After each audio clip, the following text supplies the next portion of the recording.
SLBC సాగునీటి ప్రాజెక్టుగా కన్నా ఈ పేరు ఓ విషాద ఘటనకు సాక్ష్యంగా నిలుస్తుంది. సరిగ్గా ఏడాది క్రితం కార్మికుల ఆహాకారాలతో ఎస్ఎల్బీసీ మారుమోగింది. ఏం జరుగుతుందో అర్థమయ్యే లోపే మృత్యువు ముంచుకొచ్చింది. ఏ దిక్కుకు పరిగెత్తాలో తెలియదు, ఎవరొచ్చి కాపాడతారో అర్థం కాదు. అంతా చీకటి. ఆ చీకట్లోనే 8 మంది కార్మికుల బతుకులు తెల్లారిపోయాయి. ఈ దుర్ఘటన జరిగి నేటికి ఏడాది పూర్తవుతుంది. కానీ కనీసం మృతదేహాలు కూడా దొరక్క ఇప్పటికీ మృతుల కుటుంబాలు కన్నీరు మున్నీరుగా విలిపిస్తున్నారు.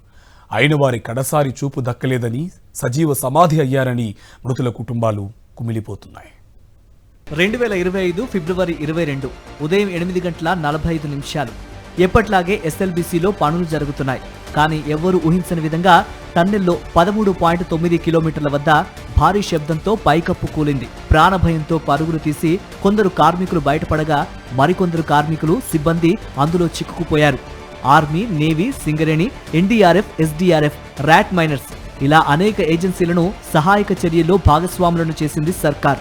2.5 నెలల పాటు సహాయక చర్యలు కొనసాగినా 2 మృతదేహాలు మినహా పెద్దగా ఫలితం దక్కలేదు. దీంతో సహాయక చర్యలను నిలిపివేసింది ప్రభుత్వం. ఉపాధి కోసం కుటుంబాన్ని వీడి పొట్ట చేత పట్టుకొని వచ్చిన వలస కూలీలు విగత జీవులుగా మారారు. చేసేది లేక సహాయక చర్యలను నిలిపివేసి మృతుల కుటుంబాలకు 25 లక్షల చొప్పున పరిహారం అందించింది ప్రభుత్వం. ఉపాధి కోసం వచ్చి రాష్ట్రం కాని రాష్ట్రంలో తమ వారు విగత జీవులుగా మారారన్న తలంపు ఇప్పటికీ ఆ కార్మిక కుటుంబాలను భయాందోళనకు గురి చేస్తోంది. ప్రమాద సమయంలో తమ వారు ఎంత నరకయాతన పడ్డారు అని తలుచుకుంటూ కన్నీటి పర్యంతమవుతున్నారు. ఘటన జరిగి ఏడాది గడుస్తున్నా నాటి భయానక దృశ్యాలు ఇంకా కళ్ల ముందే కదలాడుతున్నాయని ఆవేదన వ్యక్తం చేస్తున్నారు.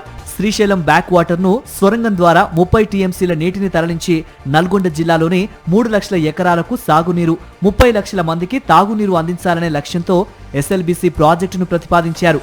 ఎస్ఎల్బీసీ పొడవు 43.93 కిలోమీటర్లు. దట్టమైన నల్లమలలోని అమ్రాబాద్ టైగర్ రిజర్వ్ ఫారెస్ట్ లో సొరంగం నిర్మాణం జరుగుతోంది. ఇప్పటి వరకు దోమలపెంట ఇంటెక్ నుంచి 13.94 కిలోమీటర్లు, మన్నెవారిపల్లి అవుట్లెట్ నుంచి 20.4 కిలోమీటర్ల టన్నెల్ పనులు పూర్తయ్యాయి. ఇంకా 9.8 కిలోమీటర్ల టన్నెల్ పనులు చేయాల్సి ఉంది.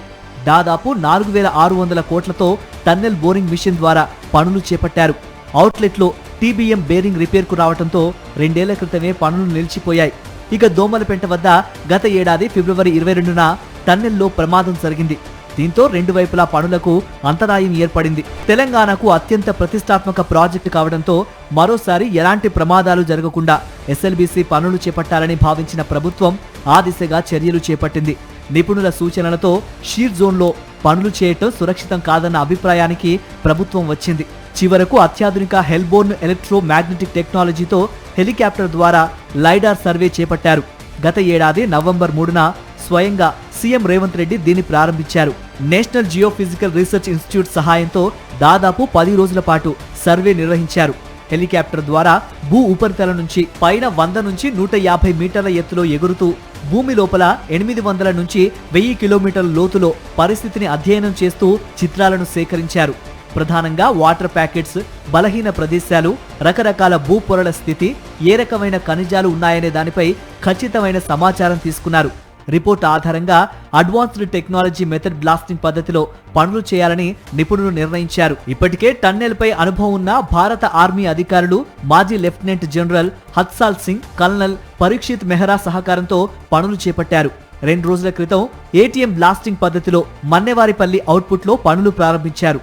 ఇంటెక్లో ప్రమాదంలో టీబీఎం మిషన్ ధ్వంసం కాగా అవుట్లెట్లో ఉన్న టీబీఎం మిషన్ను సైతం పూర్తిగా తొలగించారు. ఏటీఎం బ్లాస్టింగ్ వల్ల నల్లమలకు, వన్యప్రాణులకు, పర్యావరణానికి ఎలాంటి హాని జరగదని నిపుణులు చెబుతున్నారు. ప్రమాదం జరిగిన దోమలపెంట టన్నెల్ ప్రాంతం పూర్తిగా ప్రమాదకరంగా ఉండడంతో అక్కడ 50 మీటర్ల మేర స్వరంగం పూర్తిగా మూసివేశారు. నేరుగా టన్నెల్ తవ్వకాలు చేపట్టేందుకు వీలుండదు గనక ఉన్న టన్నెల్ నుంచి 100 మీటర్లు వెనక్కి వచ్చి బైపాస్ టన్నెల్ను బ్లాస్టింగ్ పద్ధతిలో తవ్వేందుకు ప్రయత్నిస్తున్నారు. అలా 2 వైపుల నుంచి ఏటీఎం పద్ధతిన టన్నెల్ తవ్వకాలు చేపడతారు. 2 ఏళ్లలో ఎస్ఎల్బీసీ పనులను పూర్తి చేస్తామని ప్రభుత్వం చెబుతోంది. నిర్దేశించిన లక్ష్యం నెరవేరితే ఫ్లోరైడ్ పీడిత నల్లగొండ జిల్లాకు ఇది ఒక వరంగా మారనుంది.